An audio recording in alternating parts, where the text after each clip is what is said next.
this best of 5. Oh boy, Leo, I think it's time. Would you like to introduce these teams? Yes, I would! Let's get back into the land of dawn. I know y'all missed it. Here's RSG SG going up against Burn X Flash in the opener of the knockout stage. Right off the bat, what I do want to see and what I want to question when it comes down to RSG's lineup is the fact that they are such a front-to-back, team fight-oriented composition. This kind of seems as though that they are trying to set themselves up so that even if Diablo is not around trying to create space somewhere else, they can still possibly win a fight. But we've seen lineups that have great coverage. We've seen lineups that try to do so much with so much space that it eventually flops. Look at this, an early amount of damage taken onto Oki, an early recall. Yeah, definitely. This is much needed for Burn X Flash, knowing full well that the main damage coming up for RSG will be coming from the gold laner, Oki. I mean, you could argue that the Farce eventually will output the damage, but generally speaking, your constant source of DPS comes from the carry. And starting in the gold lane means that Burn X Flash identifies that as the main win condition for RSG. Something to note as well, look at all of the flickers coming in from Burn X Flash. They are looking to, instead of purify through the Minoan Fury, through the main CC that RSG SG are presenting, they're just gonna get out of there. So I'm thinking hard re-engage. So Burn X Flash are not gonna take this lying down. Again, the pressure down here in bottom lane. Oh, D7. Relatively passive game so far coming in from both sides. It kind of seems as though RSG do want to put a little bit of priority onto the bottom lane, considering the fact that Carry and Beatrix is a relatively even matchup. And the answer from RSG Slate is they're going to put a lot more in XP. They're going to try to watch out for XP, because look, they've now left Donut and Oki. Yeah, so I think they're going to mirror each other. It's the triple switch wherein you switch the mid lane to the XP lane and you put the roamer in the mid lane and you have the XP laner roaming in the river. And now at 2 minutes, Turtle is up. Shima first on the scene. ATM drawing a line. They're just going to be putting all of their resources onto ATM first. However, it doesn't seem like it's going to be phasing ATM at all until Roy came into the picture. As now the split is just going to be connected onto Bray. As we look over to the back, Diablo just going to be focusing onto the turtle. But that will be Lucian Cutie that takes the turtle at first. But X Flash immediately retreated themselves afterwards. A string of odd occurrences. Yes. First up, Lucian Cutie gets the turtle, and then first blood drawn onto who you want to put the turtle on for Burn X Flash. That was really a weird interaction, but big props to the side of RSG SG, just making sure that they turn the cover. Donut. Immediate flickers himself out of the way. Roy gets a kill. D7 connects right down onto the hook, plus the knockdown, and that is going to be a 1-for-1 trade. Yo, absolutely overextension coming up from RSG, from RSG, then Burn X Flash with a great punish. And this is important because now you give a lot to the gold laners, for both ends actually. But then again, it's even more so important for RSG. Burn X Flash, they have a way out of this. They can go for pickups, but RSG, they have to go full engage. Nope, they're not letting him breathe, and they hook Bray! On to Bray, and he doesn't seem like he will be close to purple buff anytime, but he still manages to take it away from Chuma. Grand Theft Purple already. Chuma, a taste of his own medicine. Where is Seacat? Oh, we've been talking about how much vision and how much better the boxes are going to be for Burn X Flash, but it looks like they're dying game. And there's the hook! Oh, and of course, it does seem as though Lucian Kitty wants to continue on, but a flicker comes in from Oki to ensure that he'll be able to come close to Donut. Wow. Great answer coming out from RSG Slate. Well, there was a great hook onto the far side, but the fact that they took a donut in between two lanes, I think that's going to be great. I think this is going to be bad due to the fact that Donut actually died 2 times in bottom lane already. That is not great in an even matchup between Carry as well as Beatrix. But right now, RSG, they're getting themselves right underneath the turret's nose, and CCAN and D7 doesn't seem like they will be able to defend that too much. They're treading the needle here, and they see that turtle is up, so they might need us elsewhere. Let's let Donut breathe first, but again, that's a tactical retreat coming in from RSG SG. Up top, Diablo's, again, going as aggressively as he could, forcing ATM here to back out. Something to note about Burn X Flash's draft is they have no real peel. Besides ATM, who actually wants to draw a line between his opponents and his squad, there's really not much they can do to stand up against RSG's damage, and now a free turtle take right in front of ADM's face. Oh, Roy did manage to get hit by the grab, but it doesn't seem like it will be too big of a thing because RSG don't want to be so aggressive on ATM. Great escape though when it comes down to the flicker. In the meantime, down to the bottom lane, great start coming from CCAT. Oki knew that they have no choice but to take the fight head on. He goes down, and so will Lucid Cutie. The numbers game were against RSG down bottom, and it looked like they couldn't find a way to capitalize, so this was a losing trade. Oh, 100%. Vertex Flash. Great cross map play that you saw from them. They put 3 heroes onto the bottom lane right as the second turtle ended. So what happened was, the members of RC were divided, Oki was left open, and even when they decided to not contest the turtle, they went in for a bottom lane trade where they got a kill onto Oki and the turret. And given this situation right now, RSG Slate SG have to repair. Let's again look at what gave Burnex Flash here this 500-600 gold lead in this early of a game state. Here's that mistake down bottom. They picked the fight against 3 members. Donut flickering in, just looking for Oki, not really minding Lucian Cutie. There was a great jump coming from Lucian Cutie eventually, but you saw that Donut was focused on a mission, win the gold lane matchup, and now they're leading by 400. They even transferred to the top lane. I really like the fact that Burnex Flash immediately went for recovery mode in the bottom lane to try to make things good for Donut. In the meantime, RSG knew what's going to be happening. They went to go down to the bottom lane, but Diablo was unable to hold the fort all by himself. It's the same flub.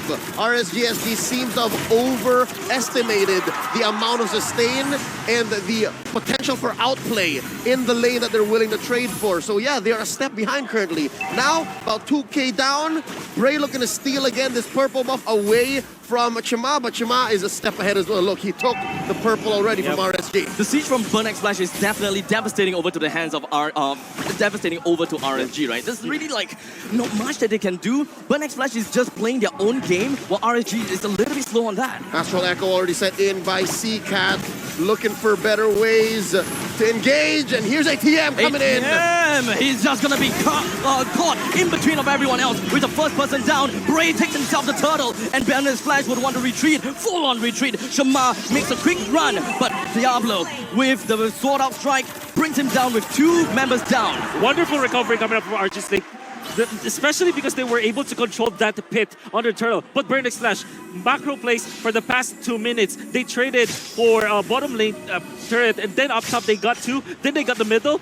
They might have given away the turtle, and now another turret. But they are evening up when it comes to the gold just because of their macro adjustments. It seems like there's a rubber banding effect here that RSG has taken advantage of. The fact that Burnex Flash has been conditioned to send more bodies elsewhere opens up that small window for RSG to, again, shrink this currently 400 gold lead, which was prior about 2,000. 5-5 here. The map's looking as close to 50-50 as it can be with a minute away from the first lord of this game. Now we're looking for that next engage. A lot of vision coming in from Burnex Flash. So I'd say, unless Diablo says, you know what, it's a clear go, boys. 2 here, 3 here, find that take, it should be go for RSG. One thing to note though, they still have that goal, that tier 1 up top.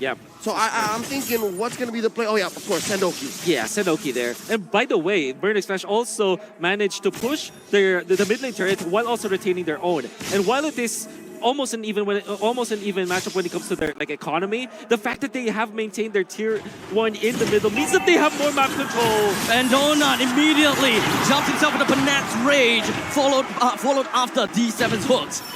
So that's something you don't have when you're RSG. Everything has to come clean. Everything has to come when you're ready. The pincer maneuver down on the Oki. ATM brings him down as Burnex Flash huddles together, congregated together to make sure that they will be able to push RSG away from their own jungles. That's what I was saying. When Burnex Flash says we want this, they're more sure. It's easier to set up. RSG need maybe 2 steps, and here comes Diablo. Unfortunately, the Petrify just did not connect. ATM comes in between and stops his advance. Oh, they're going for the blitz. Burnex Flash scores the first lord of the game. Something to note, Diablo usually rocks and execute when he wants to play this way in the Benedetta. What's with the Petrify? Oh, I don't know. I don't know how to answer that, but what I do know is that Burnex Flash had a great last minute. It was the most fluid 1 minute I saw from Burning Splash. They got a kill in the middle. They pinch from top into that ambush up top where the lizard is. They got a kill onto Oki. Then they get the Lord. That was so fluid from Burning Splash. There's definitely some sense in Diablo picking up the Petrify. Now, he kind of pretty much changed his idea and how he wanted to play the game. Instead of going so much of a side split push kind of thing, he will want to play for his team a lot more with the Petrify and all. But unfortunately, it seems like they are completely not utilizing Benedetto's advantage. And it looks like D7, the rest of Burnex Flash have read into that. Maybe checkmate because his hooks have been landing 50% of the time, and that's a huge stat. That's a huge amount of hooks coming in through a 10-minute game. That's a tier 2 in mid push, the main artery exposed for RSG. Slate SG, Burnex Flash looking to capitalize. They have a Lord. All the lasers synced. The top lane is just gonna be marched down by the Trident-bearing Lord, and he's gonna be melted down relatively fast. Whoa. In the meantime, great snipe down onto Lucid Cutie. The front line is not gonna be there for a good amount of time. There's not gonna be some presence coming in, but red hot coming in right through onto Oki, and this RSG doesn't have the damage that they wanted anymore. Knock up that stat to about 60%. If not, it's worth it. I don't care. You get one hook that matters. That's all that matters right now. Phantom airstrike along with a deadly cat. Everything's just gonna be tossed out of the opponents, and they will throw whatever that they can. ATM gets himself snacked out on top of Lucid Cutie. There's gonna be a 2-for-1 trade, but Oki, he's coming back out. The top lane and the middle lane inhibitor turret is unfortunately gonna be taken down, followed shortly by the bottom. 4v4, the defense of a lifetime coming in from RSG Slate.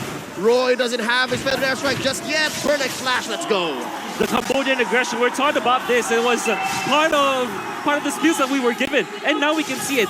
Ever since 9 minutes, they didn't even let go of the pressure they're putting on the map. Pushing up top, pushing a bit, getting the Lord, and when they pushed against RSG, they stayed, but did not overstay. They got a pick up, they got more. What wonderful plays coming out from Roy.